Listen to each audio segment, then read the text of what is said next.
हैं आप सभी का स्वागत है एग्जाम विद अरिहंत में। हम लोग बात कर रहे थे प्राचीन इतिहास से लेकर आधुनिक इतिहास तक की। तो मेरा नाम है खुशबू और अभी तक हमने एंशिएंट हिस्ट्री को समराइज तरीके से किया है। उसी सेशन को हमने आगे मध्यकालीन भारत जो है, मध्यकालीन भारत के इतिहास को भी उसी तरीके से कंप्लीट किया है। होप आप लोगों ने वो वीडियो जरूर देख लिए होंगे, नहीं देखे हैं तो आप जाकर देख सकते हैं। तो आज यहाँ पर हम शुरू करने वाले हैं आधुनिक भारत का इतिहास। देखो, अगर आपने नहीं देखा है तो एक रिदम में एक स्टोरी जो चल रही है उसको देखने के लिए जरूरी है कि आप प्रीवियस क्लास के जो वीडियोस हैं उनको जरूर देखिए और इसी सेशन को आज हम यहाँ पर आगे बढ़ाएंगे। देखो, मुगल पीरियड में हमने देखा कि कुछ सम्राट रहते हैं, बाबर आता है और किस तरीके से लोधी सल्तनत जो है उसको समाप्त कर आगे का जो मुगल साम्राज्य है उसकी स्थापना करता है। उसी सेशन में आप आगे देखेंगे कि 1707 का एक पीरियड आता है जब औरंगजेब जो है वो उसकी मृत्यु हो जाती है और उसके बाद के जो शासक हैं उस समय जो पूरी की पूरी मुगल साम्राज्य की व्यवस्था थी वो क्या हो जाती है, डगमगाने लगती है। तो अगर आपके घर में कोई तकलीफ हो तो ये स्वाभाविक है कि बाहर का व्यक्ति आकर दखल अंदाजी देना शुरू कर देता है, उसको मौका मिल जाता है। जब यूनिटी होती है, एकजुटता होती है, तो कोई भी बाहरी व्यक्ति जो है वो कुछ भी आंतरिक मामलों में हस्तक्षेप नहीं कर पाता है। यहीं पर आप देखोगे कि भारतीय पूरे साम्राज्य में जब मुगलों का पतन शुरू होता है, औरंगजेब की मृत्यु हो जाती है, उसके बाद जो साम्राज्य है बिखरता हुआ नजर आने लगता है। तो यहीं पर क्योंकि मुगल पीरियड के समय ही आगमन हो जाता है ब्रिटिशों का, यूरोपीय जो है एक नए रास्ते की खोज कर भारत में प्रवेश कर जाते हैं, ठीक है। और उसी क्रम में क्या करेंगे, जब कोई आपके घर में घुस जाए ना तो पहले तो आप उसको बहुत मान सम्मान देते हो, जो कि हमारी भारतीय संस्कृति में है कि मेहमान जो है उसको भगवान के समान माना जाता है, उसका बहुत आवभगत किया जाता है। तो इसी तरीके से जब अंग्रेज आते हैं तो भारतीयों के द्वारा उनका भव्य तरीके से स्वागत किया जाता है, उनको बहुत सारी चीजें दी जाती हैं। लेकिन पता नहीं होता है ना कि जैसे जैसे आपके घर में तो व्यक्ति घुस गया है तो क्या करेगा, अब कहीं ना कहीं षड्यंत्र रचना शुरू करेगा और खुद को मालिक समझना शुरू कर देगा, है ना। और धीमे धीमे पूरे का पूरा जो घर का कंट्रोल है वो अपने हाथ में। यही हमारे इतिहास में भी हमें देखने को मिलता है कि किस तरीके से ब्रिटिशर्स आते हैं और पूरे के पूरे भारत पर कब्जा कर लेते हैं। इस पूरे सेशन को आज हम एक स्टोरी के माध्यम से समराइज तरीके से बहुत ही डिटेल में पढ़ने वाले हैं। तो बिल्कुल अभी तक अगर आपने चैनल सब्सक्राइब नहीं किया है तो पहले सब्सक्राइब कर लीजिए और जितने भी वीडियोस हैं उनको जरूर देख लीजिएगा। और इस सेशन को आज हम शुरू करेंगे कहाँ से, यूरोपियों के आगमन से, है ना। यूरोपी जो है इसमें देखो अलग अलग, यूरोप जो है पूरा का पूरा कॉन्टिनेंट है और उसमें कई सारे देश हैं। उन्हीं देशों में से सबसे पहले आपने सुना होगा, ये आप प्राचीन इतिहास की जब शुरुआत हम पढ़ते हैं आधुनिक भारत के बारे में, तो यहाँ पर आप देखते हो कि यूरोप से आए हुए पहला व्यक्ति कौन था, वास्को डी गामा ने भारत की खोज की। इसका क्या मतलब है, भारत पहले नहीं पता था क्या भारत था? नहीं, ऐसा नहीं था। यूरोपियों के द्वारा या वास्को डी गामा की हम बात करें उसके द्वारा भारत की खोज का यहाँ पर तात्पर्य ये है कि यूरोप से आया हुआ जो पुर्तगाली व्यक्ति था जिसका नाम क्या था, वास्को डी गामा, इसके द्वारा सबसे पहले किसकी खोज की गई है?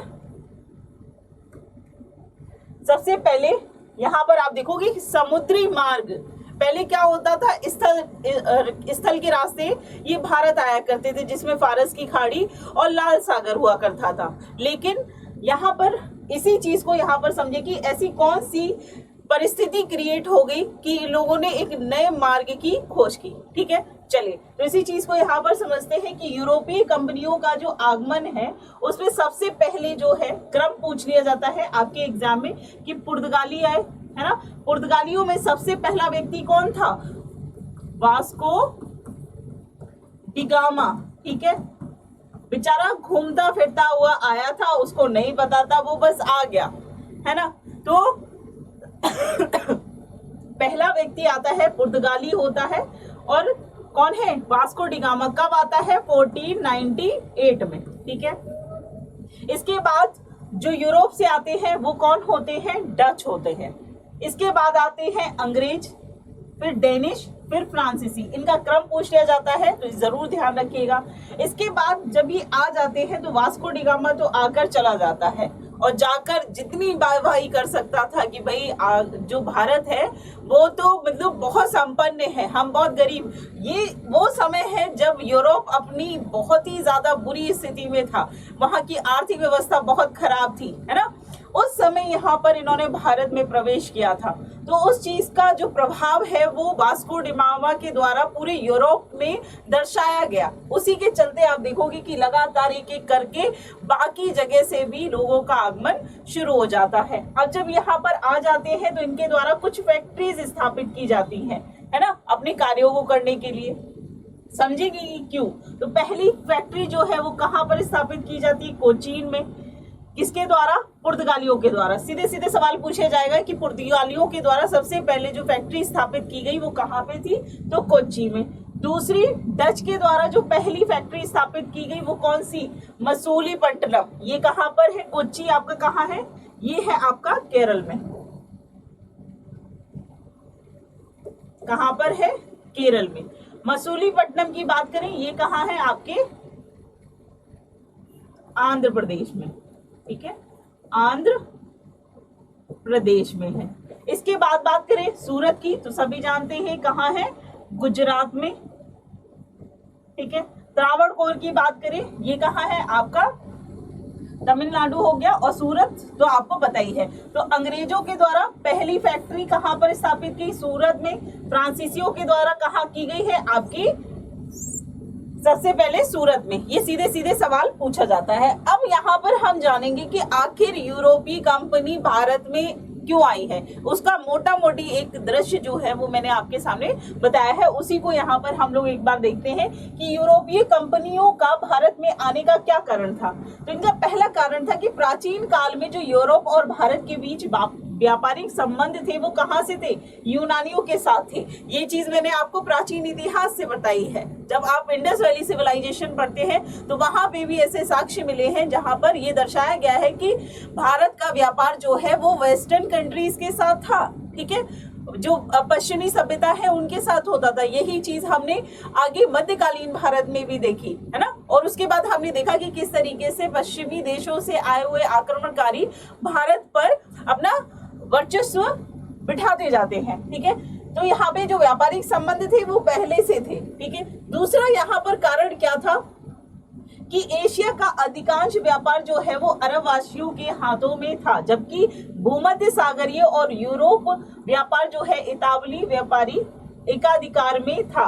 देखो यहाँ पर आप देखोगे कि जो भूमध्य सागर का क्षेत्र है वहां पर ज्यादातर जो व्यापार का जो कंट्रोल था वो किसके पास था? अरब कंट्रीज के पास। क्योंकि अगर आपको यूरोप जाना है तो आपको कहीं ना कहीं इस क्षेत्र को क्रॉस करके ही जाना पड़ेगा, और इसी चीज का बेनिफिट जो था वो अरब कंट्रीज उठाते थे। और इस चीज से प्रॉब्लम किसको होती थी? यूरोप वासियों को होती थी, यूरोप में रह रहे लोगों को हो रही थी। अब यहाँ पर अगर कोई एकाधिकार कर ले इस क्षेत्र पर, मान लीजिए कि अरब वासियों के द्वारा कंट्रोल कर लिया जाए, तो सीधी सी बात है कि यहाँ से जो व्यापार हो रहा है उसमें बाधा हो जाएगी। और यही चीज यहाँ पर होती भी है ना, कि सीधा सीधा जो व्यापार कहीं ना कहीं मीडिएटर के तौर पर अरब वासियों के द्वारा हो रहा था वो अब क्या हो रहा है, उसमें प्रॉब्लम हो रही है, ठीक है। और जो मुख्य तौर पर व्यापार किया भी जाता था वो किस चीज के लिए था?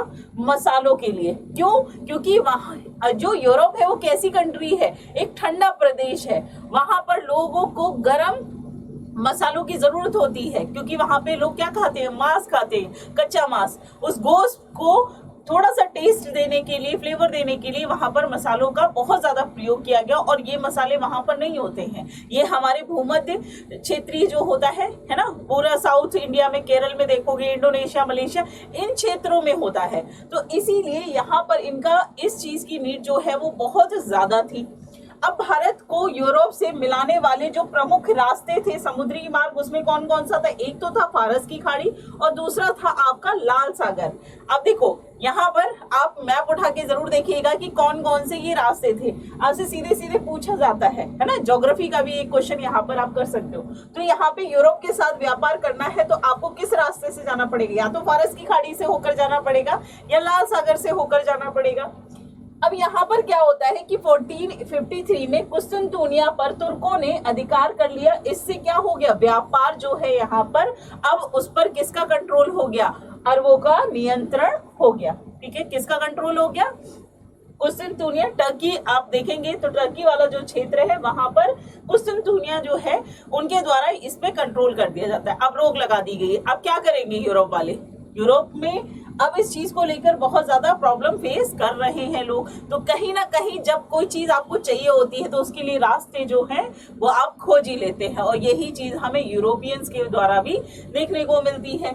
अब यहाँ पे आप देखोगे कि जब आपकी जरूरत होती है ना, एक चीज है, ये हकीकत है कि आपको अगर कोई चीज जरूरत है ना किसी भी चीज की, तो या तो आप उसको खोज निकालेंगे या खुद उसका आविष्कार कर लेंगे, है ना। कहते हैं ना, जरूरत जो है, आविष्कार जो है वो जरूरत होती है तभी आविष्कार किए जाते हैं कि अगर ऐसा है तो क्यों है, तो इसको इस तरीके से कर लेते हैं। तो इसी तरीके के इन्वेंशन जो है हमने देखे हैं।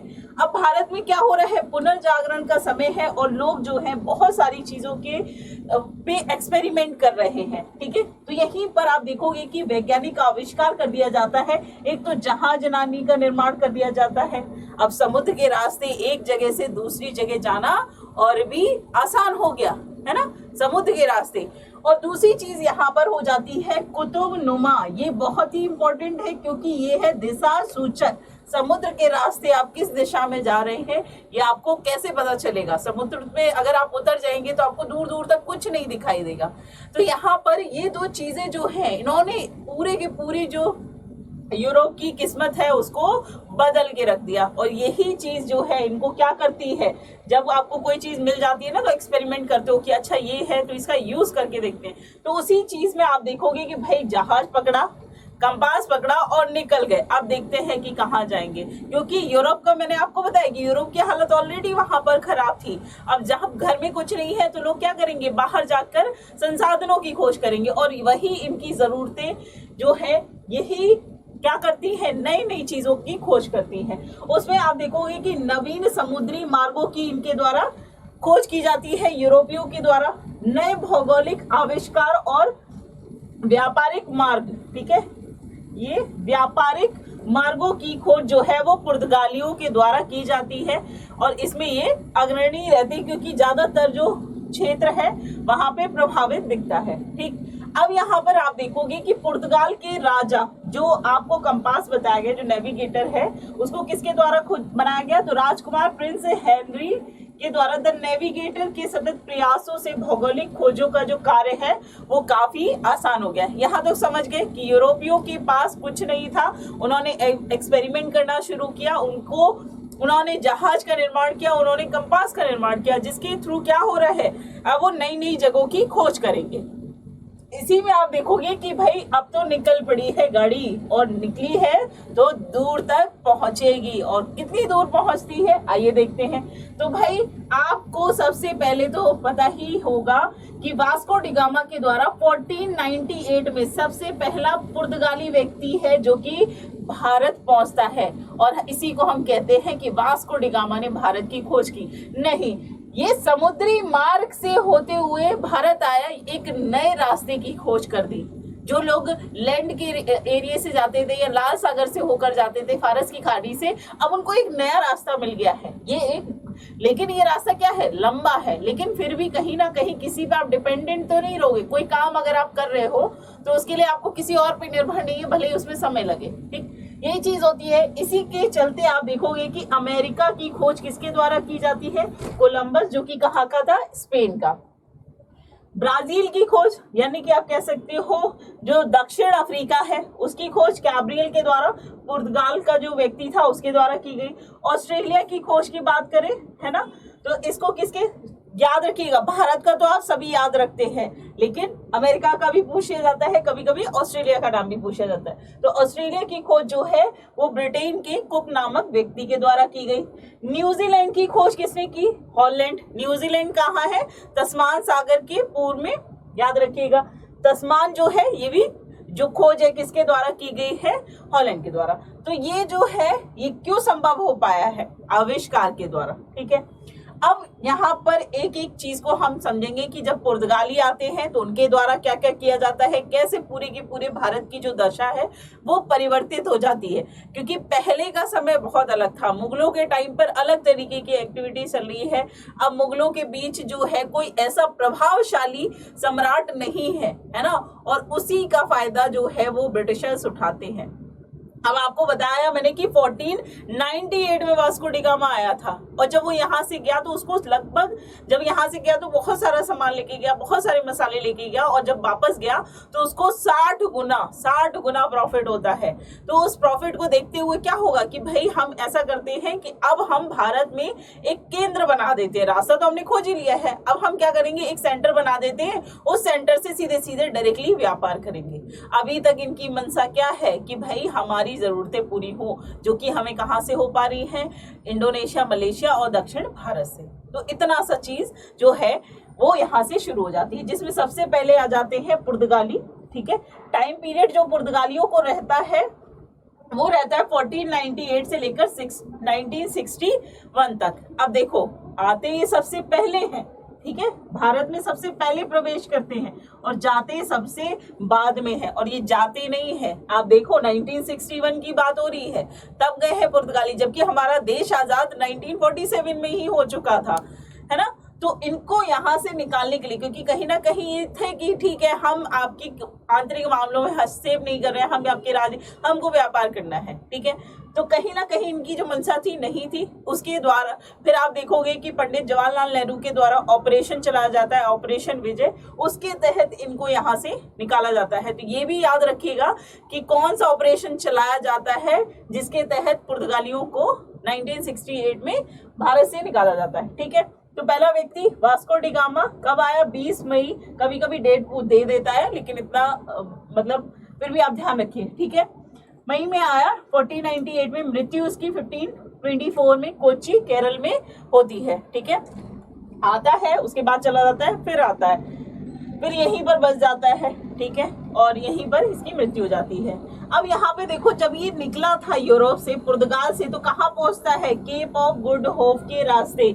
ये कहाँ पर है, ये है आपके दक्षिण अफ्रीका में। कहाँ पर है, दक्षिण अफ्रीका में, ठीक है, केप ऑफ गुड होप। और यहाँ से होते हुए कहाँ पहुंचता है, सबसे पहले पहुंचता है कालीकट तट पर, जो कि कहाँ है, मालाबार तट पे, केरल में, ठीक है। ये क्वेश्चन सीधे सीधे पूछा जाता है कि जब वास्को डी गामा भारत पहुंचता है तो वो कहां पर सबसे पहले उतरता है, तो कहां उतरेगा, कालीकट पे। अब जब ये कालीकट पहुंचता है तो यहाँ पर इसको रास्ता नहीं पता है, तो यहाँ पे एक गुजराती यात्री है, नाव लेकर जा रहा है, जिसका नाम है अहमद इब्न मजीदी, जो कि इसकी सहायता करता है और इसको कालीकट लेकर पहुंचता है।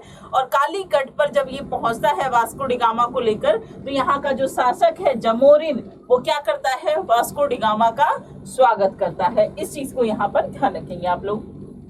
क्लियर है, वास्को डी गामा आया कहाँ पर, कालीकट आया, और क्या कहते हैं, जमोरिन के द्वारा उसका स्वागत किया गया। यहाँ तक क्लियर है। इसके बाद आप देखोगे कि अब ये जब वापस गया तो इसने पूरे में भाई खुशी के मारे ढिंढोरा पीट दिया, पूरे यूरोप में ये बात फैल गई कि भाई प्रॉफिट हो रहा है, हम यहाँ से व्यापार कर सकते हैं, हमने एक ऐसी जगह खोजी है जहां से हमें सीधे सीधे प्रॉफिट होगा। तो हम एक सेंटर बनाते हैं, और पहला सेंटर बनाया जाता है आपका किसके द्वारा, पुर्तगालियों के द्वारा। और किसको गवर्नर जनरल बना के भेजा जाता है, उसका फ्रांसिस्को डी अल्मेडा। ये क्वेश्चन पूछा जाता है कि सबसे पहला गवर्नर, पुर्तगाल का गवर्नर जो है वो कौन बन के आता है, तो फ्रांसिस डी अल्मेडा, ठीक है।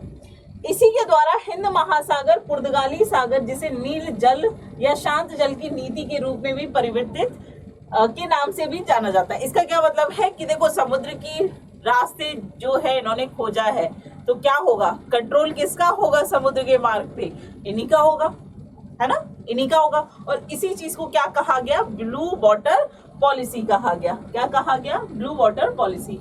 इसके बाद आता है अल्फांसो, किसके, अल्मेडा के बाद कौन आता है, अल्फांसो डी अल्बुकर्क, जिसका कार्यकाल 1509 से लेकर कितना होता है, 1515 तक होता है। भारत में पुर्तगाली शक्ति का वास्तविक संस्थापक जो है वो कौन है, अल्बुकर्क को माना जाता है। क्यों माना जाता है, ये दूसरा गवर्नर बन के आया, जबकि पहला गवर्नर बन के कौन आया है, आपका अल्मीडा।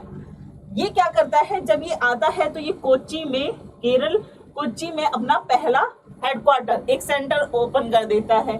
उसके बाद आप देखोगे कि 1510 में ये बीजापुर के जो आदिल शाह सुल्तान है उनसे गोवा को जीत लेता है। ये क्या है, गोवा को जीत लेता है, अटैक करता है और उसको जीत लेता है। इसके बाद 1511 में दक्षिण पूर्वी एशिया की महत्वपूर्ण मंडी जो है मलक्का, याद रखिएगा, इंडोनेशिया, मलक्का पर ये नियंत्रण कर लेता है और 1515 में फारस की खाड़ी में स्थित हरमुज पर भी अधिकार कर लिया।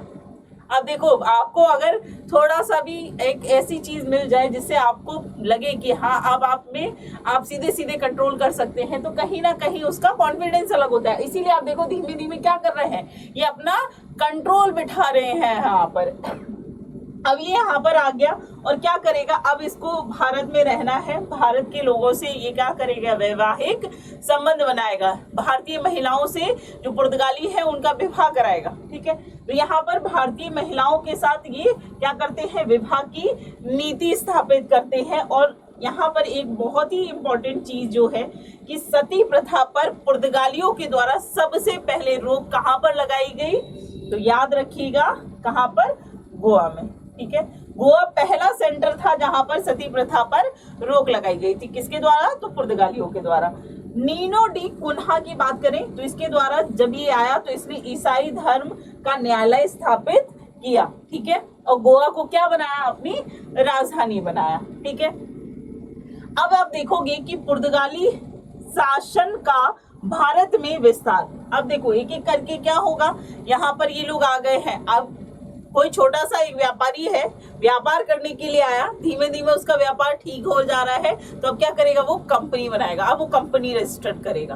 तो इसी चीज को यहाँ पर देखेंगे कि इनके द्वारा क्या है, एक कंपनी बना दी जाती है जिसका नाम होता है, कंपनी का नाम क्या है, एस्तादो दा इंडिया, 1498 में। इसके बाद इनका पहला सेंटर उसी के तहत कहाँ पर खोला जाता है, कोचीन में, और इसका केंद्र कन्नूर और कोच्चि, ये दोनों ही सेंटर होते हैं किसके, पुर्तगालियों के, और दोनों कहाँ है, मालाबार तट पर।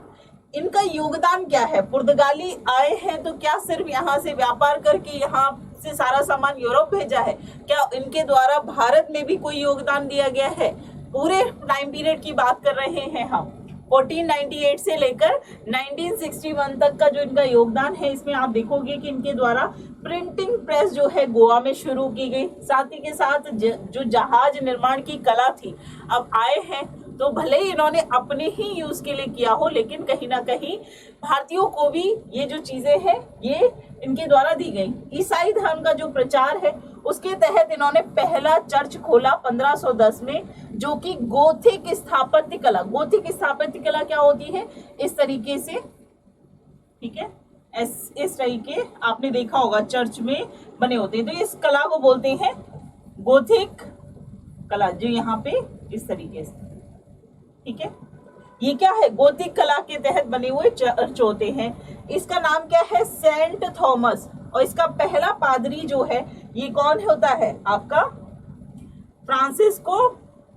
जेवियर। ठीक है, ये आपका सेंट थॉमस जो है ये चर्च का नाम है, पहला पादरी कौन है, फ्रांसिस्को जोवियर। ठीक है, इसको यहाँ पर आप लोग ध्यान रखेंगे। इसके बाद बात करें डचों की। अब देखो पहले कौन आए, पुर्तगाली है, इनका क्रम याद रखिएगा। सबसे पहले कौन आते हैं, आपके पुर्तगाली आते हैं। ठीक है, पुर्तगाली आएंगे, फिर डच आएंगे, फिर इंग्लिश आएंगे, फिर डेनिश आएंगे और फिर फ्रांसीसी आएंगे।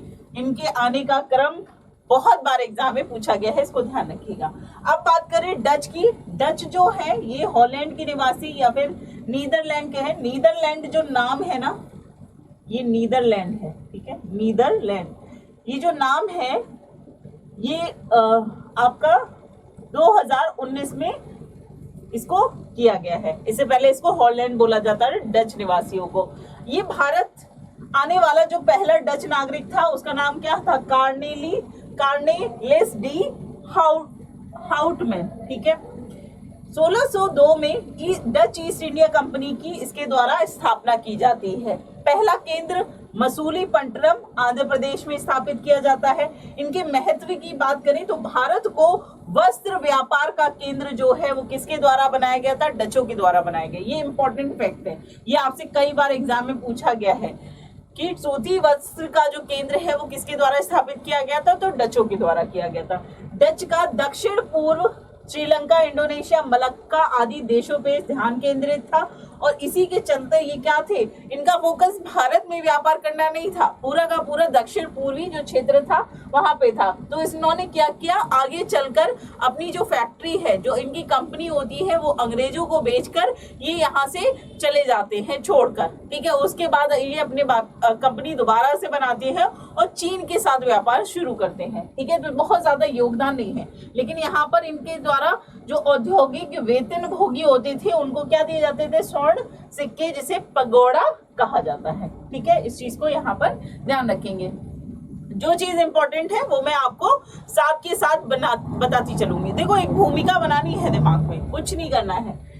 अब देखो यहाँ पर इनका क्या होता है कि अब देखो, पहले तो पुर्तगाली आए, उसके बाद डच आए और मैंने आपको बताया खबर फैल गई है, दूर तक जा रही है, सबको यहाँ पर आना है ना। और अपने सब चाहते हैं कि यहाँ पर जो व्यापार है उससे बहुत ज्यादा प्रॉफिट हो रहा है। प्रॉफिट होगा तो क्या होगा कि प्रतिस्पर्धा बढ़ेगी, प्रतिद्वंदी जो है वो आपके निकल कर आएंगे। तो इसी क्रम में आप देखेंगे कि डचों के द्वारा बेदरा नामक एक जगह है जहां पर कर्नाटक का युद्ध होता है 1759 में, जो कि किसके किसके बीच होता है? अंग्रेज और डचों के बीच को, जिसको कौन रेगुलेट करता है? रॉबर्ट क्लाइव करता है, ठीक है। यहाँ पर अब क्या होगा कि भाई देखो, डचों का वैसे भी इंटरेस्ट नहीं था कि यहाँ से करें, लेकिन फिर भी थोड़ा बहुत ये काम करना चाहते, लेकिन क्या हुआ, अंग्रेजों के द्वारा इनको यहाँ से निकाल दिया गया। और इसी के चलते आप देखोगे कि आगे जाके डच इनको अपनी कंपनी बेच के यहाँ से चले जाते हैं। और अंग्रेज सिर्फ यही नहीं रुकते हैं, आगे चल के आप देखोगे कि अंग्रेजों का जो लड़ाई है उनको अपना वर्चस्व स्थापित करना है, तो धीमे धीमे जितने भी लोग यहाँ पर आते हैं उनको बिल्कुल सीमित करते जाते हैं, ठीक है। तो यहाँ पर आप देखेंगे कि ये इंपॉर्टेंट है, वेदरा का जो युद्ध है ये किसके किसके बीच हुआ है? तो अंग्रेज और डचों के बीच। अंग्रेजों ने 1664 में डचों को वार्षिक चुंगी पर बंगाल, बिहार, उड़ीसा में व्यापार करने का क्या किया है? अधिकार दिया था, ठीक है। हुगली के निकट चिंसुरा में डचों ने कोठी स्थापित की, अपना सेंटर, जिससे गुस्तावुस फोर्ट के नाम से जाना जाता है। किसे नाम से जाना जाता है? गुस्तावुस। चलिए अब देखो, यहाँ पर तीसरे क्रम में आते हैं आपके अंग्रेज, ठीक है। आते हैं ये 1608 में, और आने के बाद आप देखोगे कि इनकी जो प्रारंभिक यात्रा होती है वो सुमात्रा, जावा, मलक्का से मसालों के व्यापार पर केंद्रित होती है, ठीक है। फिर इससे पहले आप देखोगे कि इनके द्वारा जो कंपनी है अंग्रेजों के द्वारा, वो 1600 में ही स्थापित कर दी गई थी, ठीक है। कंपनी की स्थापना कब हुई है? 1600 में, जब भारत पर किसका साम्राज्य है, कौन राजा है? यहाँ पर अकबर है, और इंग्लैंड में कौन है? आपकी महारानी एलिजाबेथ, ठीक है। कौन है? महारानी एलिजाबेथ। अब देखो, यहाँ पर इनको व्यापार करने के लिए क्या करेंगे? कंपनी बनानी होगी। इनकी कंपनी का नाम है governor and company of merchants of London trading into east Indies. ये एक कंपनी बना दी गई, और इस कंपनी के लिए आप देखेंगे कि कैसी कंपनी होती है? प्राइवेट कंपनी होती है, यानी कि इसमें शेयर होल्डर्स हैं, है ना। क्योंकि कंपनी जो होती है, कुछ कंपनियां ऐसी होती हैं जिसमें सरकार का भी कंट्रोल होता है, और प्राइवेट जो होते हैं शेयर होल्डर, उनका कंट्रोल होता है। लेकिन इसमें पूरा ये कैसी है? प्राइवेट कंपनी है, और इसमें पूरा का पूरा जो कंट्रोल है वो शेयर होल्डर्स पे है। इन्हीं के द्वारा संचालन किया जाता है, और इसके तहत निर्माण किया जाता है निर्देशन मंडल का, जिसमें 24 शेयर धारक होते हैं, ठीक है। 24 लोगों ने मिलकर एक कंपनी बनाई है, उसमें क्या करेंगे? आगे जाकर परमिट लेंगे, ठीक है। और इस कंपनी का पहला गवर्नर बनाया जाता है थॉमस स्मिथ को। किसको बनाया जाता है? थॉमस स्मिथ को। खैर, यहाँ पे बात करें कि अब ये कंपनी क्या करेगी? एलिजाबेथ के पास जाकर बात करती है और कहती है कि भाई हमें पूर्व में भारत के साथ और जो इंडोनेशिया मलेशिया का क्षेत्र है वहां पर व्यापार करने की अनुमति चाहिए, है ना, क्योंकि रानी है, रानी की अनुमति के बिना कैसे काम चलेगा। तो यहाँ पर इनको 15 वर्षों के लिए एक परमिट दिया जाता है। कितने वर्षों के लिए? पूर्व के साथ व्यापार करने के लिए 15 सालों का एक परमिट दे दिया जाता है। किसको? ब्रिटिशर्स को, अंग्रेजों को। अब यहाँ पे राजा जेम्स प्रथम एकाधिकार को अनिश्चित काल के लिए, इसको आगे चलकर क्या होता है, यहाँ पे 15 वर्षों के लिए किया गया है। उसके बाद आते हैं जेम्स प्रथम, जो कि इस एकाधिकार को क्या करते हैं, अनिश्चित काल के लिए परमिट दे देते हैं। इसके बाद आप देखोगे कि इनके द्वारा अब भारत में बहुत सारी चीजें नहीं थी, जैसे कि 1803 में आप देखोगे, अच्छा यहाँ पे कर दिया गया। उसके बाद आगे भी लड़ाई जारी रहेगी और धीमे धीमे आप देखोगे कि इसी कंपनी का जो एकाधिकार है वो 1813 में चाय और चीनी तंबाकू को छोड़कर बाकी सभी पर समाप्त हो जाता है। ठीक है, अब इनका कंट्रोल चाय, चीनी और टोबैको तक है।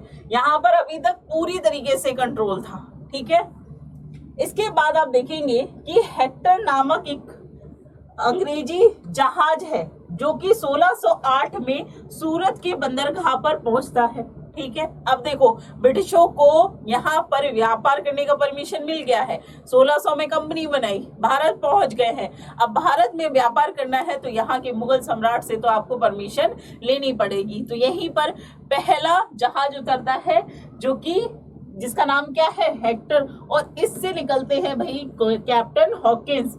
ठीक है, और ये किसके राजदूत बन के जाते हैं, जेम्स प्रथम। ये वही जेम्स प्रथम है जिन्होंने क्या किया है, पूरे के पूरे जो कंपनी है उसको अनिश्चित काल के लिए परमिशन दी है, राजदूत बनकर। ठीक है, कैप्टन हॉकिंस जेम्स प्रथम का राजदूत बनकर कहाँ पहुंचता है, जहांगीर के दरबार में, और यहाँ पर पहुंच कर ये निवेदन करता है, मतलब बहुत रिस्पेक्टफुली जाकर राजा से बात करता है। तो राजा एकदम प्रसन्न हो जाते हैं और उसी खुशी में ये अपनी बात रख देता है कि भाई हम यहाँ पर आए हैं, आपने हमारा इतना भव्य स्वागत किया है, तो आप ऐसा करिए कि हम यहाँ से व्यापार करना चाहते हैं, आपके साथ अपने संबंध जो है वो बहुत अच्छा करना चाहते हैं, हमें भी प्रॉफिट होगा, आपको भी होगा। तो आप ऐसा करिए कि सूरत में हमें फैक्ट्री खोलने की अनुमति दे दीजिए। भाई जहांगीर को नहीं पता था कि नहीं इनकी मनसा कहां तक जाएगी, नहीं पता थी। तो क्या करते हैं, कैप्टन हॉकिंस को 400 का मनसब देकर इस परमिशन को दे दिया जाता है कि भाई 400 मनसब पे इसको मंजूरी दे दी गई कि बना लीजिए आप फैक्ट्री। इसी चलते आप देखोगे कि इससे खुश होकर कैप्टन हॉकिंस से जहांगीर के द्वारा इसको उपाधि दी जाती है, किसकी, इंग्लिश खां की। अब दूसरा व्यक्ति आता है टॉमस रो। यहाँ पर आप देखो कि कैप्टन हॉकिंस को सूरत में फैक्ट्री खोलने की परमिशन दी गई है, सिर्फ एक जगह, लेकिन इससे काम नहीं चलेगा। एक जगह से तो व्यापार शुरू हो गया, अब उसको विस्तार करना है। तो विस्तार करने के लिए दूसरा व्यक्ति पहुंचता है, टॉमस रो, 1615 में जेम्स प्रथम का राजदूत बनकर, और ये दूसरा राजदूत होता है जो कि जहांगीर के दरबार में जाता है। ठीक है, तो जहांगीर के दरबार में जाने वाला एक तो कैप्टन हॉकिंस हो गया जिसने सूरत में फैक्ट्री खोलने की बात की 1613 में, और दूसरा व्यक्ति है टॉमस रो जो कि कह रहा है कि हमें पूरे उत्तर भारत में फैक्ट्री खोलने की परमिशन दे दीजिए। ठीक है, अब इनका कंट्रोल ये चाहते हैं कि पूरा का पूरा जो व्यापार है वो उत्तर भारत में भी ये स्थापित कर सके। तो आप देख सकते हैं कि किस तरीके से अब धीमे धीमे ये यहाँ के राजाओं को खुश करके और उनकी बटरिंग कर करके क्या करेंगे, एकदम मक्खन लगाएंगे और राजा से जहां भी ये चाहते हैं वहां से व्यापार करने की परमिशन धीमे धीमे करके लेते रहते हैं। और इस तरीके से इनका होता है कि उस टाइम पर अगर इनको कुछ भी बोला जाए ना तो ये मानते, मतलब इनको कोई फर्क नहीं पड़ रहा। ठीक, अब यहाँ पर आप देखोगे कि इसके बाद औरंगजेब के काल में 1651 में बंगाल में प्रथम फैक्ट्री जो है इनके द्वारा स्थापित कहाँ की जाती है, हुगली में। किसके द्वारा, अंग्रेजों के द्वारा। और यहाँ पर शाहसुजा है और इसके द्वारा व्यापारिक अनुमति दे दी जाती है कि 3000 वार्षिक आप हमें दीजिए कर, और उसके अलावा क्या करिए, आप आराम से व्यापार करिए। ठीक है, कर दिया। इससे क्या हो जाएगा, तो इनको तो मिल गई परमिशन। 1668 में अंग्रेज बनाम गुलाम चल रहा था। ये वो दौर था कि अब यहाँ पर बहुत सारी चीजें हैं, बहुत तरीके के क्लेश स्टार्ट होते हैं। उसके बाद आप देखोगे कि अब इनको परमिशन दे दी है। परमिशन देने के बाद क्या होगा कि भाई अनगिनत तरीके से भ्रष्टाचार आ जाता है, बहुत मतलब खूब सारा व्यापार किया जाता है, धोखाधड़ी की जाती है। और यहाँ से ये सब चीजें जब उनको पता चलती हैं औरंगजेब को, तो वो क्या करता है, वो औरंगजेब ने अपने अंग्रेजों से हुगली, मसूलीपट्टनम आदि को फिर से क्या कर लेंगे कि भाई मैं देख पा रहा हूँ कि तुमको व्यापार करने की अनुमति दी, तो तुम मेरे ही लोगों का शोषण कर रहे हो, नहीं कर सकते। तो जहां जहां पर उन्हें सेंटर दिए वहां से उनका कंट्रोल, हुगली, मसूलीपट्टनम, इनसे क्या किया है, कंट्रोल छीन लिया। और अंततः क्या हुआ, जैसे ही कंट्रोल छीना और अंग्रेज जो है ये चीज समझ गए कि नहीं ऐसे काम नहीं चलेगा, तो तुरंत जाके माफी मांग ली, क्योंकि भाई तुमको अपना काम निकालना है। ये चीज अंग्रेज बहुत अच्छे से समझ रहे थे और यही चीज होती है। इसके बाद आप देखोगे कि 1698 में बंगाल के 3 गांव जो हैं वो ब्रिटिशों के द्वारा स्थापित जो है उन पे कंट्रोल, कालीकट, सूतानाती और गोविंदपुर, ठीक है, यहाँ पर इसकी जो जमींदारी है इनके कंट्रोल में आ जाती है, किसके, अंग्रेजों के। यहाँ पे एक क्वेश्चन पूछा जाता है कि जॉब चार्नोक के द्वारा कलकत्ता में फोर्ट विलियम की स्थापना की गई, ठीक है। तो जो कलकत्ता जो है वहां पर फोर्ट विलियम नामक एक किले की स्थापना जो है वो किसके द्वारा की गई है, अंग्रेजों के द्वारा। तो ये यहाँ तक आपको समझ में आया। इसके बाद आप देखोगे कि 1707 में औरंगजेब की क्या हो जाती है, मृत्यु हो जाती है। वो व्यक्ति जिसने अंग्रेजों को एकदम लताड़ दिया और उससे उसका जो व्यापारिक कंट्रोल है वो छीन लिया है। अब यहाँ पर इसकी हो जाती है मृत्यु।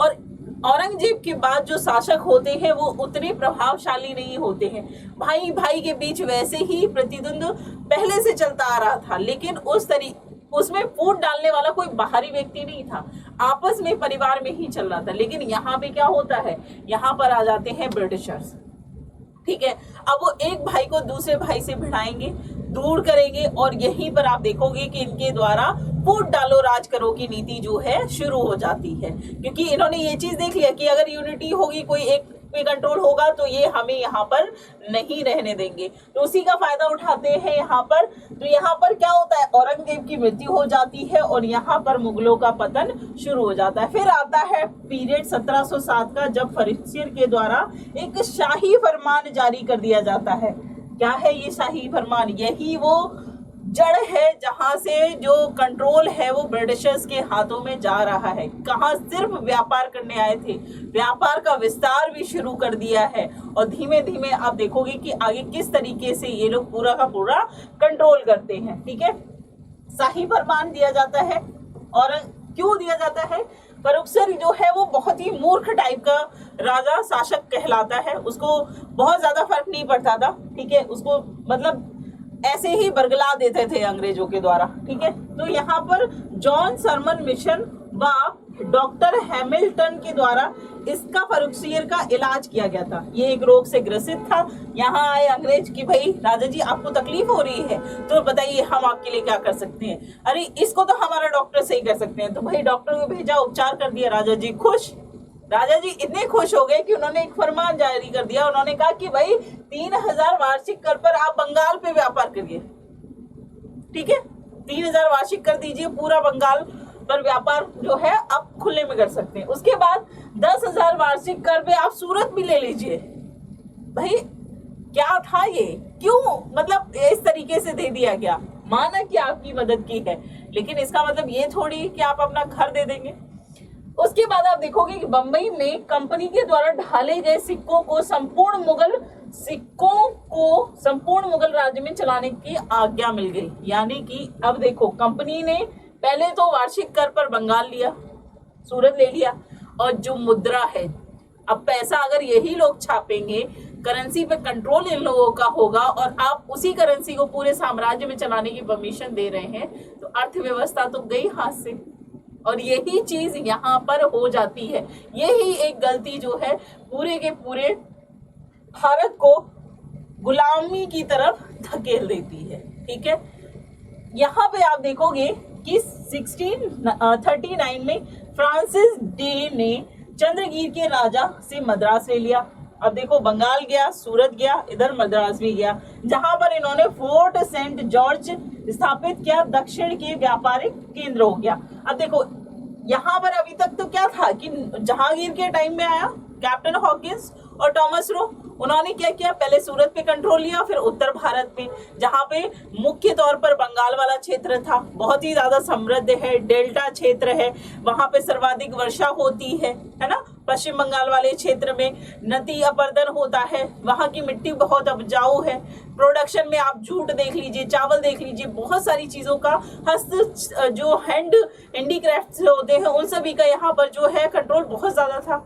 तो एक समृद्ध क्षेत्र को इन्होंने यहाँ से लिया था, तो स्वाभाविक है कि जो इनका व्यापारिक है या अर्थव्यवस्था जो है उस पे कहीं ना कहीं इनका कंट्रोल जो है वो धीमे धीमे इन्होंने बना लिया। अब 1661 में ब्रिटेन के जो राजकुमार हैं जिनका नाम है चार्ल्स प्रथम, वह पुर्तगाली राजधानी राजकुमारी जिनका नाम है कैथरीन।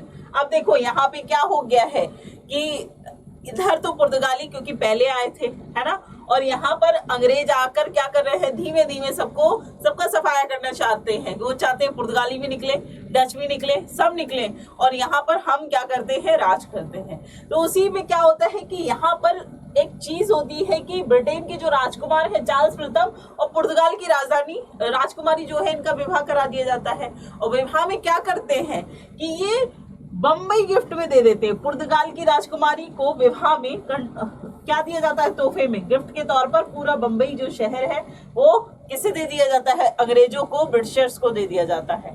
ठीक है, और जो मुंबई शहर है इसकी स्थापना जो है वो किसके द्वारा की गई है, गेराल्ड ओगियर के द्वारा की गई है। किसके द्वारा, गेराल्ड ओगियर के द्वारा। इसको यहाँ पर ध्यान रखिएगा।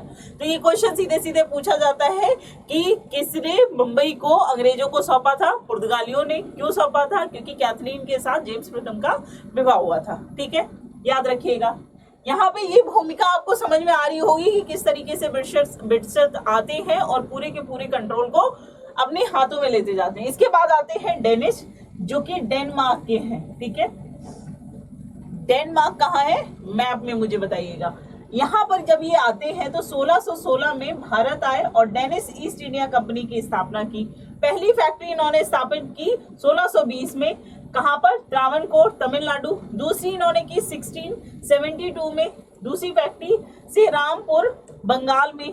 और उसके बाद 1885 में अंग्रेजों को कंपनी बेचकर ये यहाँ से चले जाते हैं। ठीक है, इसके बाद आते हैं फ्रांसीसी। फ्रांसीसी जो है वो यूरोप से आने सबसे बाद में आने वाले व्यापारी थे। ठीक है, फ्रांसीसी जो, अच्छा यहाँ पे एक चीज यहाँ पे याद रखना, ये डेनिश थे जो अपनी कंपनी किसको, अंग्रेजों को बेच के गए थे। ठीक है, याद रखिएगा, डेनिश थे, डेन नहीं थे।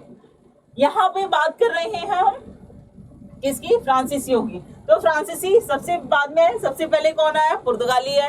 क्रम याद है, ठीक है, कभी कभी उनके फैक्ट्री स्थापित करने के क्रम में भी पूछ लेता है, तो दोनों चीजों को ध्यान रखिएगा, जो कि हमने पहले ही डिस्कस किया है।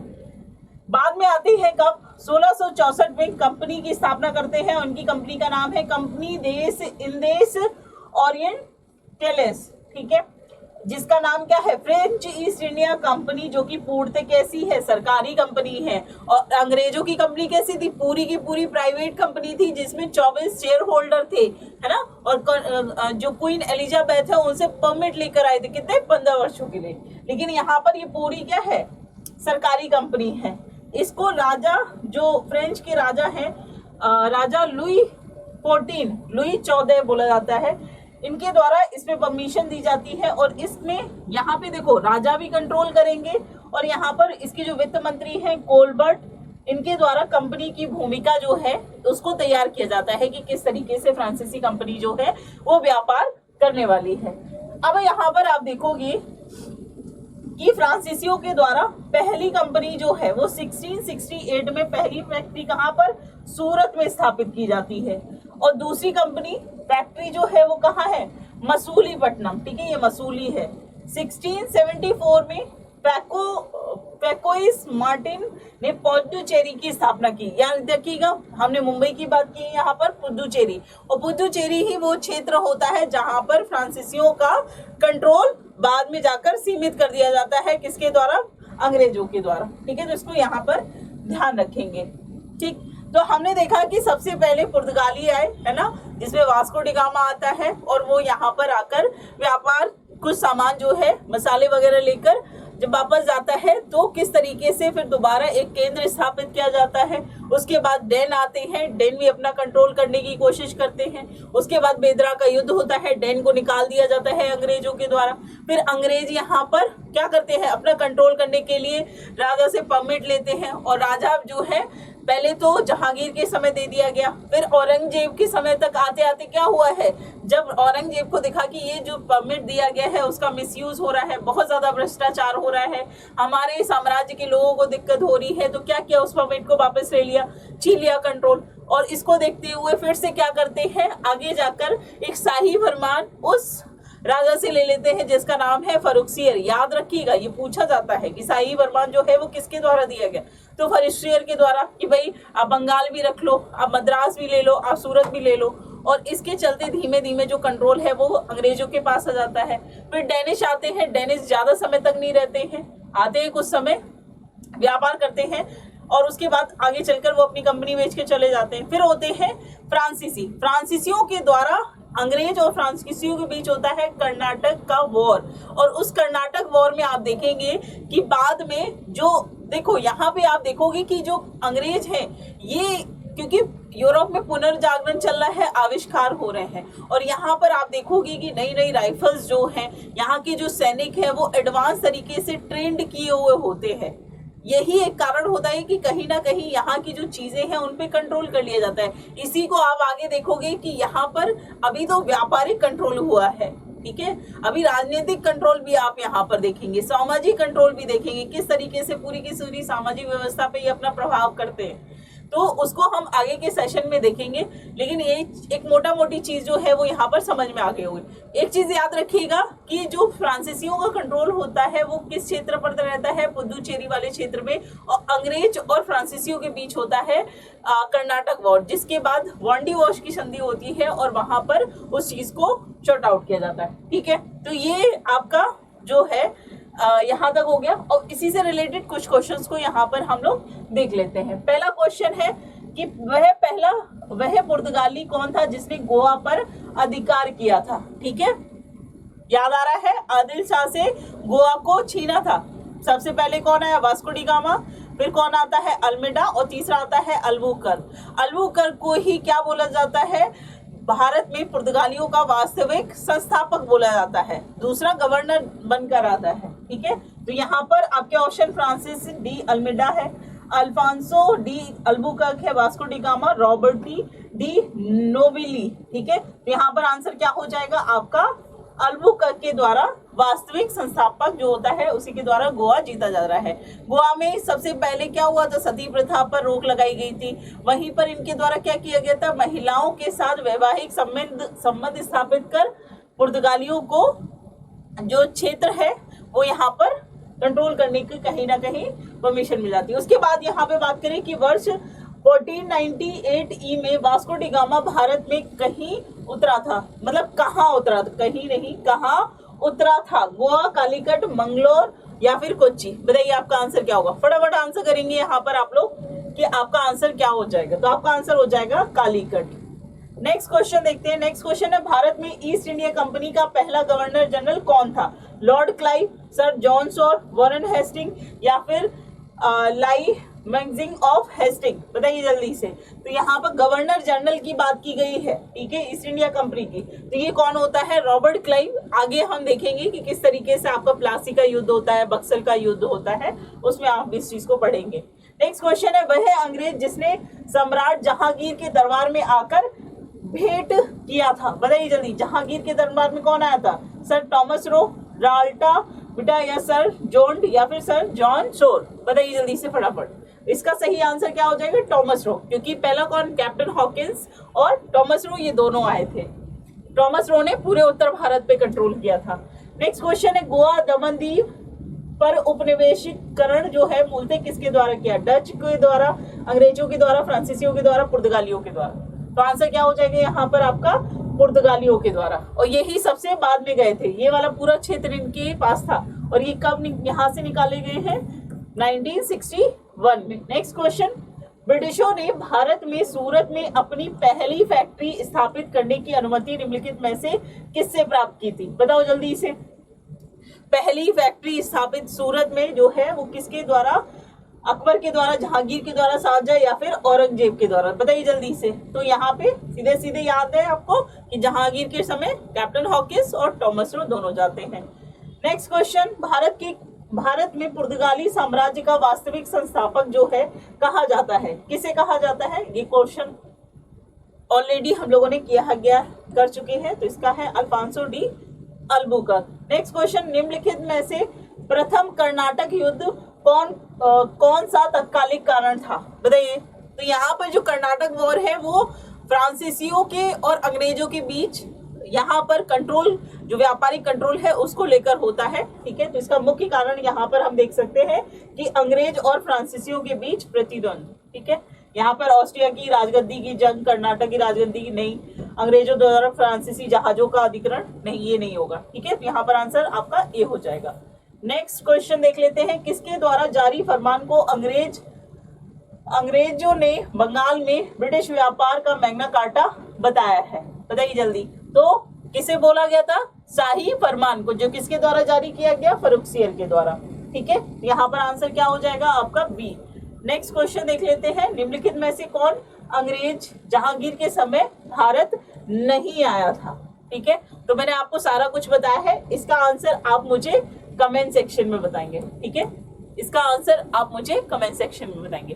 होप कि ये पूरा सेशन आपको समझ में आ गया होगा। इसके बाद हम आगे का जो जर्नी है इसको देखेंगे और बहुत ही समराइज तरीके से पढ़ते चल रहे हैं। कोई भी दिक्कत होती है, कोई भी प्रॉब्लम है तो आप हमसे कनेक्ट कर सकते हैं और इसी तरीके से हमारे साथ बने रहिए। Thank you so much, take care, bye bye.